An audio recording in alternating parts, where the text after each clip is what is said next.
వెంకటేష్ వాస్తు ప్రేక్షకులకు నమస్కారం అండి. ఈరోజు మనం గండిమైసమ్మ ఏరియా వచ్చామండి. సార్ పేరు వచ్చి శ్రీ ప్రసాద్ సార్ అనమాట అండి. ఈ సారు చాలామందికి రిఫర్ చేశారు వెంకటేష్ వాస్తుని. అలాగే సార్ ఫ్లాట్‌ని కూడా చూపించుకున్నారనమాట. సో, ఇక్కడికి గండిమైసమ్మ ఏరియా వచ్చి కొన్ని ఫ్లాట్స్‌ని సెలెక్ట్ చేయడం జరిగిందండి వాళ్ళ ఫ్రెండ్స్ కోసము. ఫైనల్‌గా సెలెక్ట్ చేసాము.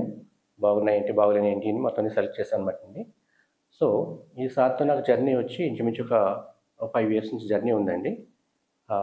నేను ఈ వెంకటేష్ వాస్తు అనేది ఎలా చెప్తాను, సార్ కూడా ఎంత కాన్ఫిడెన్స్‌తో వేరే వాళ్ళకి రిఫర్ చేస్తారు అనేది సార్ మాటల్లోనే కూడా మనం విందామండి. ఆహ్, శ్రీ ప్రసాద్ సార్ కూడా చెప్తారండి. అందరికీ నమస్తే అండి. సార్ నాకు దగ్గర దగ్గర 2019 నుంచి తెలుసు నాకు. ఏదో జస్ట్ క్యాజువల్‌గా ఒకరోజు సండే వాస్తు విజిట్ ఉందంటే వేరే వాళ్ళ దగ్గరికెళ్ళాను. నేనేదో అందరిలాగానే ఎక్స్‌పెక్ట్ చేశాను. కానీ సార్ ఎక్స్‌ప్లెయిన్ చేసే విధానం చూస్తే నాకు బాగా నచ్చింది. ఎందుకు నచ్చిందంటే నాకు కొద్దో గొప్ప అంతకుముందు వాస్తు నాలెడ్జ్ ఉంది. మా పేరెంట్స్ తరపు నుంచి గానీ నాకు కొద్దిగా నాలెడ్జ్ ఉంది. చిన్నప్పటి నుంచి ఉంది నాలెడ్జ్. నేను కన్‌స్ట్రక్షన్ కూడా 2006 నుంచి మొదలుపెట్టాను. నాకు ఆ రకంగా నాకు బేసిక్ వాస్తు తెలుసు అనుకునేవాడిని అప్పటిదాకా.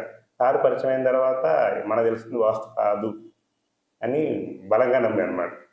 ఇంకోటేంటంటే నేనేంటంటే అదే చెప్పుకోవాలో తెలవదు గానీ నా ఫ్రెండ్స్‌కి ఎక్కువ రిఫర్ చేస్తా. ఫ్రెండ్స్ అని కానీ ఎవరైనా సపోజ్ నేను ఫ్లాట్ కొంటున్నాను, ఇల్లు కొంటున్నానంటే గనక తొందరగా సార్‌నే రిఫర్ చేస్తా. ఎందుకంటే ఆళ్ళకేదో మంచి చేసినోడిని అవుతానని నా ఇంటర్నల్ ఫీలింగ్ అంతే. ఆళ్ళకి మంచి జరుగుద్ది గ్యారంటీగా. కానీ నా ఇంటర్నల్ ఫీలింగ్ ఏంటంటే నేను ఆళ్ళకి మంచి చేశాను. అట్లా లాస్ట్ టైం కూడా రీసెంట్‌గా ఒక 3 మంత్స్ బ్యాక్ కూడా నాకు అతను పరిచయం లేదు. ఏదో వర్క్‌షాప్‌కెళ్ళా. అతను నేను ఇల్లు కొనుక్కుంటున్నా సార్ అన్నాడు. నేను సార్‌ని ప్రిఫర్ చేశా. ఆయన టైం బాగుండి సార్ వచ్చాడు. అక్కడ కూడా అంటే 4 ఫ్లాట్‌లో ఒక ఫ్లాట్ సెలెక్ట్ చేసుకోవాలి. సార్ చెప్పిన ఫ్లాట్ సెలెక్ట్ చేసుకున్నాడు. అతనికి ఇమ్మీడియేట్‌గా ఎప్పటినుంచో రావాల్సిన ఇన్‌కమ్ ఉందంట. వితిన్ 1 వీక్‌లో వచ్చిందండి. అలా చెప్తా ఉంటే ఏంటంటే నేను చేయలేకపోవచ్చు పర్సనల్‌గా. కానీ సార్ మూలంగా అలా చేపించాను ఆనందం నాకుంటది. యెస్. Thank you.